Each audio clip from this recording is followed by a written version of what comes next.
Hello everyone.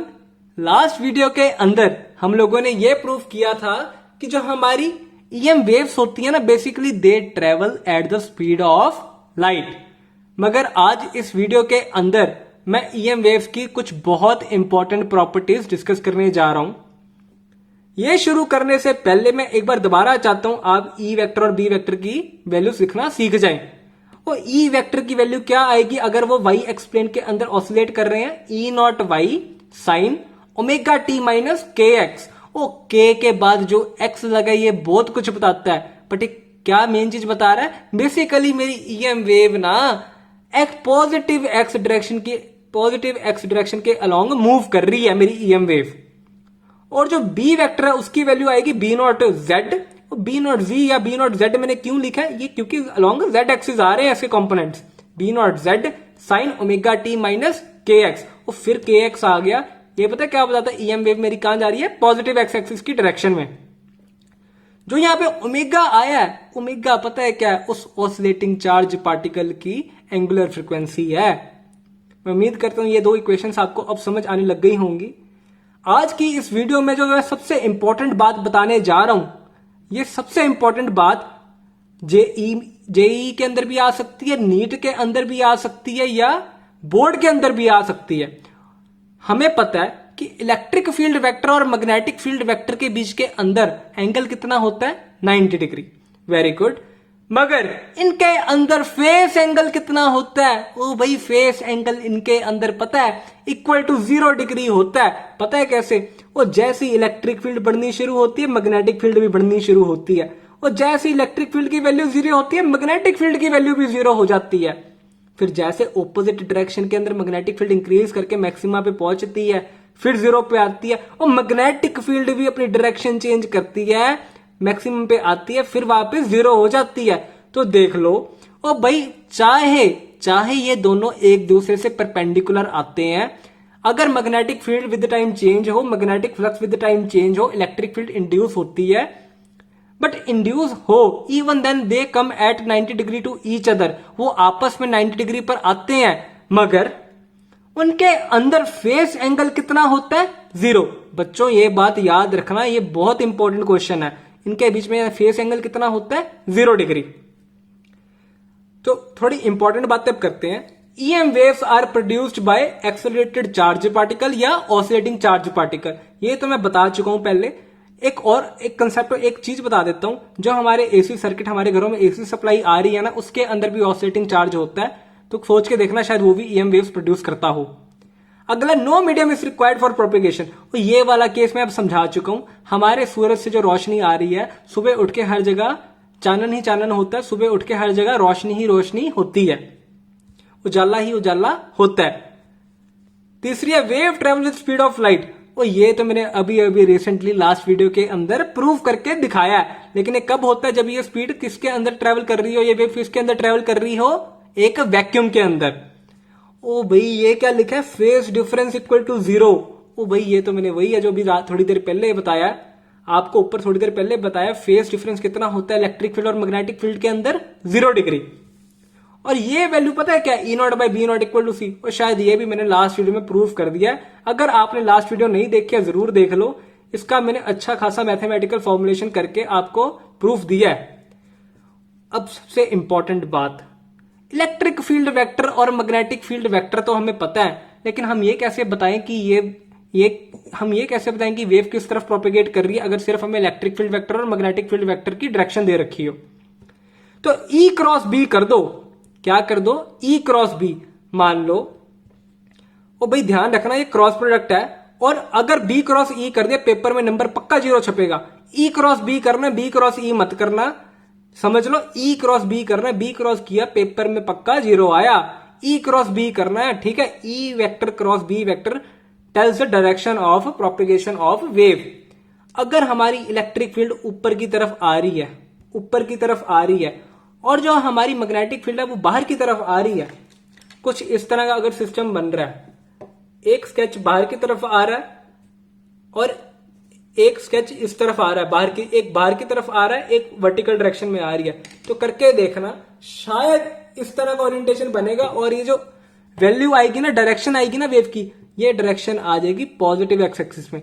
आप right hand cross rule लगाना, cross product के लिए आप राइट हैंड रूल लगाते हैं, e vector cross b vector करना, आपकी डायरेक्शन आएगी पॉजिटिव एक्स एक्सिस में। आप करके देख लेना। इसके बाद e vector and b vector are perpendicular and electromagnetic wave is transverse in nature. ये भी मैं बता चुका हूं, इसका प्रूफ भी दे चुका हूं। The EM waves carry energy which is divided equally between e vector and b vector. वो ये आई कोई नवी चीज, ये बोल रही है जो EM waves होती है ना, बेसिकली उसके अंदर इलेक्ट्रिक फील्ड और मैग्नेटिक फील्ड वेक्टर होते हैं, और उनके अंदर जो एनर्जी डिस्ट्रीब्यूट होती है उसमें कोई पार्शियलिटी नहीं होती। भगवान ने कोई पार्शियलिटी नहीं की, जितनी इलेक्ट्रिक फील्ड की एनर्जी होगी उतनी एनर्जी मैग्नेटिक फील्ड की होगी। तो चलो इसका प्रूफ भी देख लो, बड़ा छोटा सा प्रूफ है, बड़ा इजी सा है। देखो, इन वैक्यूम, वो वैक्यूम के अंदर अगर मैं स्टैटिक कंडीशन मान लू, कौन सी बच्चों? स्टैटिक। यहां पे तो बच्चों टाइम के साथ सब कुछ वेरी कर रहा है, डिस्टेंस के साथ भी वेरी कर रहा है, लेकिन यहां पे जो बच्चों मैं कंसीडर कर रहा हूं ना केस ये है, अगर कोई चीज स्टेडी हो या स्टैटिक हो तो उसके अंदर एनर्जी डेंसिटी क्या आती थी? अगर मैं कैपेसिटर की बात करता था, या इलेक्ट्रिक फील्ड की बात करता था स्टेडी स्टेट में, कैपेसिटर के अंदर इलेक्ट्रिक फील्ड क्या आ जाती थी बच्चों? Half epsilon naught E square. और सिमिलरली इंडक्टर के केस के अंदर मैग्नेटिक फील्ड की, ये मैग्नेटिक फील्ड एनर्जी है, पता है कौन सी है? ये एनर्जी डेंसिटी है। दोनों में मैं एनर्जी डेंसिटी ले रहा हूं, basically energy divided by volume, energy divided by volume. तो अब अगर मैं देखूं magnetic density, magnetic energy density क्या आती थी? Half b square by mu nought, half b square by mu nought. तो बच्चों अगर मैं टोटल एनर्जी डेंसिटी अब मैं टोटल एनर्जी डेंसिटी निकाल लूं तो वो कितनी आ जाएगी? और एनर्जी डेंसिटी जो टोटल आएगी वो आएगी इलेक्ट्रिक फील्ड करके जो आ रही है प्लस मैग्नेटिक फील्ड करके जो आ रही है। तो करो बच्चों प्लस इसको, half epsilon naught E square plus half B naught square by mu naught. In EM waves electric field and magnetic field varies sinusoidally. Therefore हम जो इसके अंदर बच्चों वैल्यू कंसीडर करेंगे ना, अब हम ई वेक्टर और मैग्नेटिक फील्ड वेक्टर की बेसिकली टाइम वेरिंग वैल्यू नहीं डाल सकते। अब हम एक कंसीडरेशन लेंगे, जो हम वैल्यूज कंसीडर कर रहे हैं ये ये इलेक्ट्रिक फील्ड वेक्टर और मैग्नेटिक फील्ड वेक्टर की RMS वैल्यूज है। कौन सी वैल्यूज हैं बच्चों? RMS। मैं उम्मीद करता हूं ये कंसेप्ट आपको याद होगा कि एक स्टेडी इलेक्ट्रिक फील्ड दे दूं जो सेम इफेक्ट प्रोड्यूस कर दे, या एक स्टेडी मैग्नेटिक फील्ड प्रोड्यूस कर दूं जो सेम इफेक्ट दे दे। तो बच्चों उसको बेस बना के अगर मैं RMS वैल्यूज ले लूं तो क्या आएगी? एनर्जी डेंसिटी क्या आ जाएगी? Half epsilon naught ERMS square. ERMS की वैल्यू क्या होती थी? E0 by root two. इसके अंदर E0 बाई रूट टू डालना, कुछ इस तरह वैल्यू आएगी, half 1/4 epsilon not E0 square. Similarly अगर मैं मैग्नेटिक फील्ड के लिए निकाल लूं उसकी वैल्यू आ जाएगी 1/4 B0 square by mu naught. मैं उम्मीद करता हूं आपको ये दो चीजें समझ आ गई होंगी, और ये भी समझ आ गया होगा कि मैंने RMS क्यों लिया। RMS लेने का रीजन पता है क्या था? कि मेरी इलेक्ट्रिक फील्ड वेक्टर और magnetic field vector with time and distance change हो रहे थे, तो मैं उसके ऊपर डायरेक्टली हमारी इस एनर्जी डेंसिटी के फॉर्मूले ना लगा पाता, क्योंकि ये मेरे को स्टेडी स्टेट के लिए चाहिए होते हैं। तो मैंने क्या किया, उसका एक RMS इक्विवेलेंट ले लिया। RMS इक्विवेलेंट लेने के चलते अब मैं उसको कुछ इस तरह लिख सकता हूं। मैं उम्मीद करता हूं ये समझ आ गया होगा। अब बच्चों आपका जो फर्ज बनता है वो क्या बनता है? मैंने आपको एक चीज बोली थी, E equal to c times b nought, E equal to c times b, ठीक है, E equal to c times b. वो ये क्या लिख दिया मैंने? E बाई सी कैसे हो गया? वो उल्टा पुल्टा कर दिया बच्चों, थोड़ा ध्यान दे लो। अब इसके अंदर क्या करना है आपको? इलेक्ट्रिक फील्ड के अंदर या तो मैग्नेटिक फील्ड की वैल्यू डाल दो, ठीक है, या मैग्नेटिक फील्ड के अंदर इक्वल जो इलेक्ट्रिक फील्ड बनेगी वो डाल दो, और सी को डाल देना 1/√μ नॉट एप्सिलॉन नॉट। वैल्यू डाल के देखना, इन इक्वेशन को सॉल्व करोगे, mu B equal to mu E आएगा, मतलब energy density of magnetic field equals to energy density of electric field.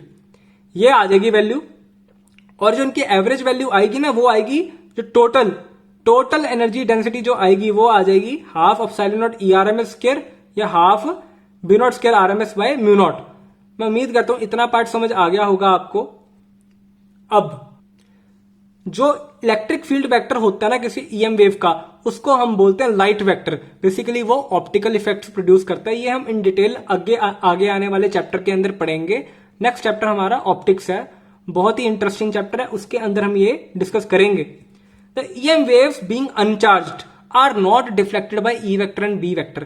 दो इलेक्ट्रोमैग्नेटिक वेव्स एक चार्ज करके प्रोड्यूस होती हैं, एक एक्सीलरेटेड चार्ज या ऑसिलेटिंग चार्ज करके प्रोड्यूस होती हैं, पर उनके अंदर खुद का कोई चार्ज नहीं होता, इसलिए वो इलेक्ट्रिक फील्ड और मैग्नेटिक फील्ड वेक्टर के अंदर डिफ्लेक्ट नहीं होते। The EM waves being uncharged are not deflected by E vector and B vector। ये ध्यान रखना।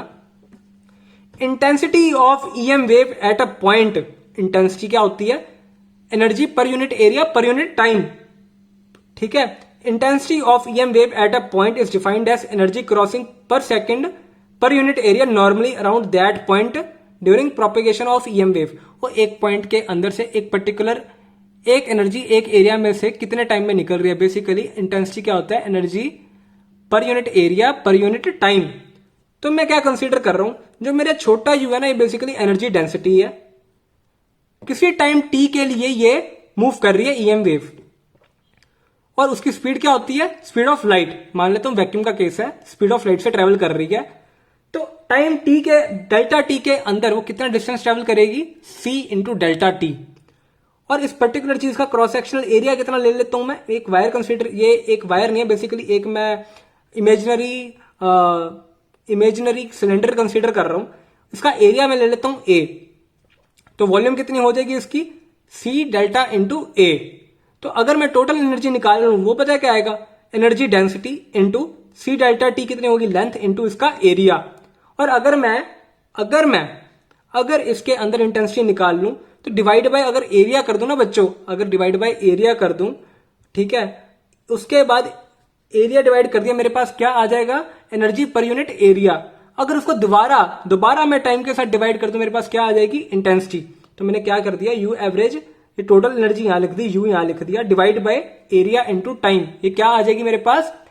इंटेंसिटी। इसकी वैल्यू आ जाएगी you average into C, you average into सी। अब बच्चों, जो मैं आपके साथ प्रॉपर्टी डिस्कस करने जा रहा हूं, ये बेसिकली मोमेंटम और रेडियल प्रेशर है। लेकिन ये शुरू करने से पहले मैं आपको एक चीज याद दिलाता हूं। आपने मैकेनिक्स के अंदर पढ़ा होगा, प्लस वन के अंदर पढ़ा होगा, अगर एक बॉल राइट डायरेक्शन में मूव कर रही है, इस बॉल को हिट करके इलास्टिक कोलिजन कर रही है, और जैसे ही इस पे लग के वापस रिफ्लेक्ट करके मुड़ेगी, लगने के बाद जब मुड़ेगी, इसके अंदर ड्यू टू इलास्टिक कोलिजन इसकी मोमेंटम कंजर्व रहेगा, और यहां पे वैल्यू आ जाएगी mv। यहां पे वैल्यू आ जाएगी इस बॉल की mv। Therefore change in momentum क्या हो गया बच्चों? वो पहले था mv, ठीक है, बाद में कितना हो गया? इनिशियल माइनस फाइनल कर दो, माइनस, और फाइनल मोमेंटम क्या हो जाएगा? mv। आगे मैं माइनस साइन लगाऊंगा, पता है क्यों? वो बच्चों इसकी डायरेक्शन क्या हो गई? चेंज। तो क्या बन गया? 2mv, ठीक है। इसी तरह जो हमारी EM वेव्स होती हैं, जैसे ही वो बेसिकली एक सरफेस को हिट करती हैं, अगर इसकी एनर्जी, जो मैंने एनर्जी पीछे निकाल ली है, कितनी आ रही थी वो एनर्जी? U bye C। कितनी आ रही थी वो एनर्जी?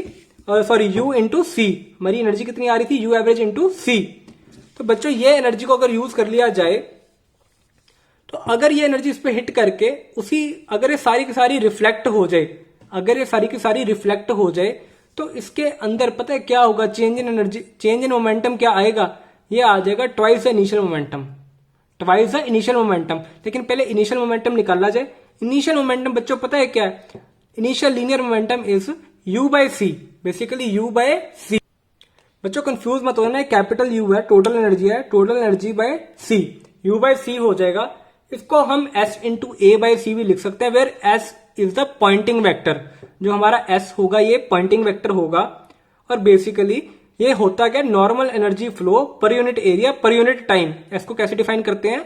पॉइंटिंग वेक्टर को किस तरह डिफाइन करते हैं? नॉर्मल एनर्जी फ्लो पर unit area per unit time. Area क्या है इसका? क्रॉस सेक्शनल एरिया, ठीक है।